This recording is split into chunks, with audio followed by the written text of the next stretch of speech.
Hey everyone, my name is Bola. I'm the founder and CEO of Clever Girl Finance, and I'm also the author of the Clever Girl Finance book series. Welcome to Clever Girl Finance TV. And I am back today with another video as part of our Real Women Talk Money video series. And I am excited to have these amazing women who are part of Clever Girl Finance join me for this conversation. And we're going to be talking about money and anxiety. I'm going to have you guys introduce yourselves. Hi, my name is Carli. And I'm Yazmir.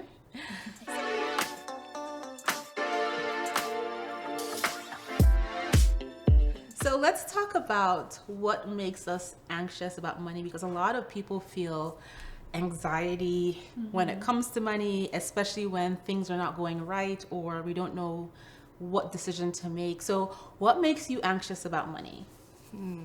That's a really good question. I think that for myself, sometimes I see like the money goals that I need to achieve, like paying things off or whatever the case may be, and they look so big to me that I'm like, I don't know how I'm gonna tackle it. Like not knowing where to start, maybe, but just seeing how much is in front of me and thinking to myself, okay, like this is a lot. It's a lot to handle, and so I think I sometimes can be a little bit hard on myself in that way, and then I get stressed about it, seeing how much is there. So yeah, I think just looking at the things I need to tackle and how big these goals are, and then like sometimes doubting myself, honestly, it makes me anxious. So yeah. My anxiety comes from like going overboard on my budget or not having enough, which it turns out, when I really examine my budget, it's not usually the case. But it's just, I think it's something from my childhood where I'm like, there's not enough. And so, but I just have to sit down and really look at my budget, and that'll tell me like, no, you'll have some money left over. My money anxiety is similar to yours, where for me, I guess my biggest fear about money is not having any or not having enough. And so sometimes that causes me, I think it causes me blocks in terms of spending my money or investing my money, because I don't have it like close to my chest. It's not like all around me, and it just gives me anxiety when I see my bank account dwindle. And I become irrational because everything goes out of my mind. I forget that I'm gonna make more money. I forget that I have savings and investments. I forget that I'm capable to go out and work even if I don't have a job or a business. I become this irrational person where I'm like, oh my God, I have no money and it's like the end of the world. And sometimes that can be a challenge. It can make me not want to spend, and it can make me sometimes be cheap, where that cheap comes back to bite me, because cheap doesn't always mean good. So I end up spending more to recover from being so cheap, right? The cycle. Exactly. I buy the cheapest thing, but it's not necessarily the best thing. And then I realize that, wait a minute, you should have just bought the better quality thing instead of being so cheap because you're afraid of not having money. So the anxiety is not always useful, but that's where that's where I feel anxious about money, not having any or not having enough. So I'm curious to know, where do you think that your anxiety comes from? Because Yazmir, you said from your childhood, right? Yeah, it was just my parents argued a lot about money, and I would hear my dad say, we don't have enough, but then my mom says, yes we do, stop being cheap. So, but it's just like hearing that and the fighting, like I think that's where my anxiety comes from, because it would just come up a lot in the family. So you would feel like we don't have enough, yeah. What about you, Carli? Yeah, I would agree. I think it does go back to when I was younger for me too, because in my situation, we went from being a family that had a lot of money to not a lot, just due to family circumstances. And so starting at a young age, I became very money conscious really quickly. And so I think that from there, I did start to stress about like, oh, I don't have enough, or like, where is this money going to come from? I think that started around like 12 or 13 maybe. And then I think it kind of developed over time, so that now those things are kind of in me like as an adult. So just learning how to kind of talk myself through that has been important too. But I think that's probably where it stems from. Yeah. I definitely agree that, money anxieties can be learned behavior, especially for kids who are younger, who get exposed to just financial arguments or conversations in their family, right? Not everyone is oblivious growing up. And if you are, then it's like, okay, that learned behavior is not knowing about money. And the anxiety could be from what you experienced, right? So my anxiety, similar to you guys, is from my childhood.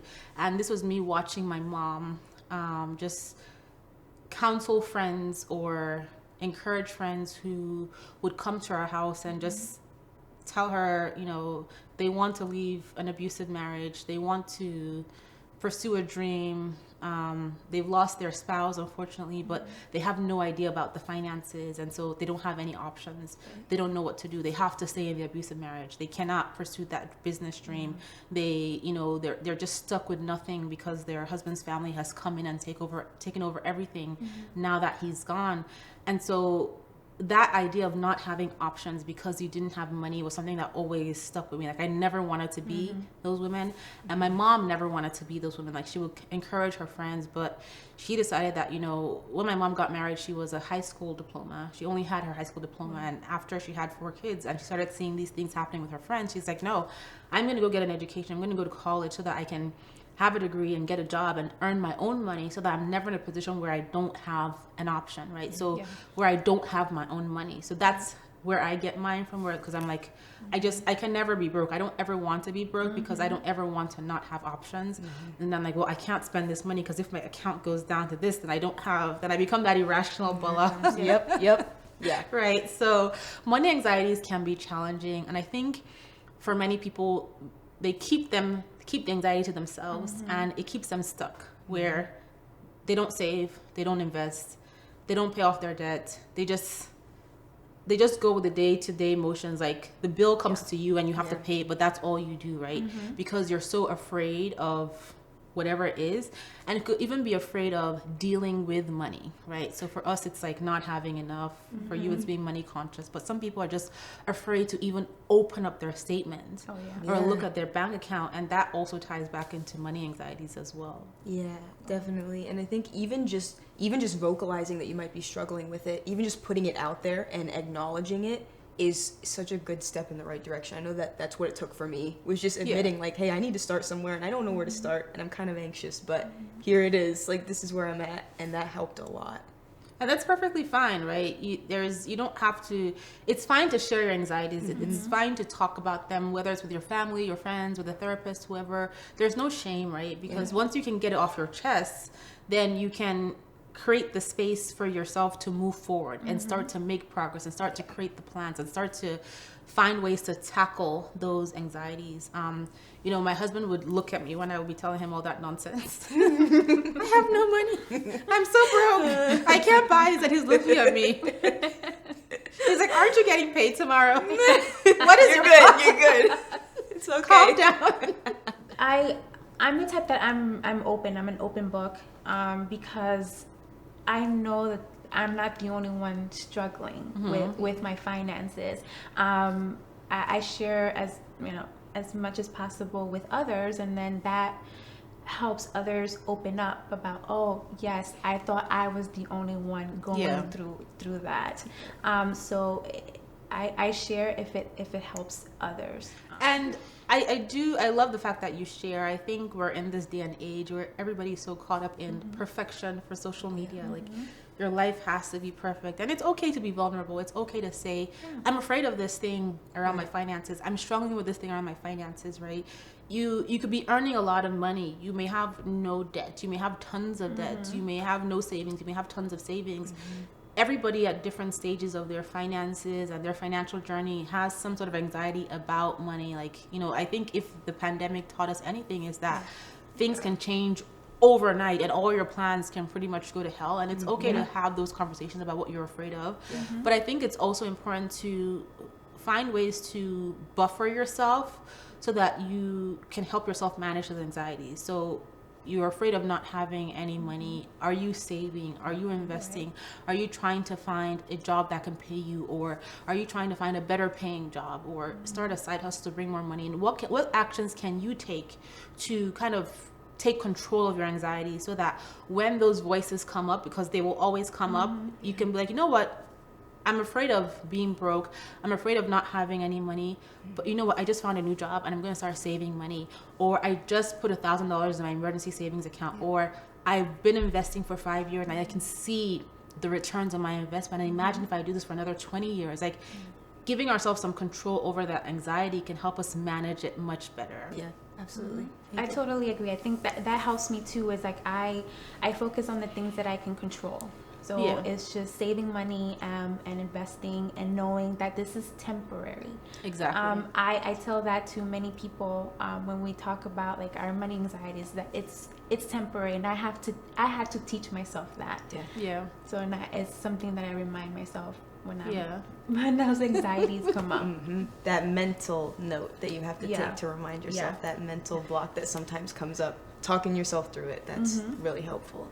So if that anxiety voice comes up right now, the back of your head, right in your ear, what would you tell yourself from looking at yourself from the outside in? Oh, man.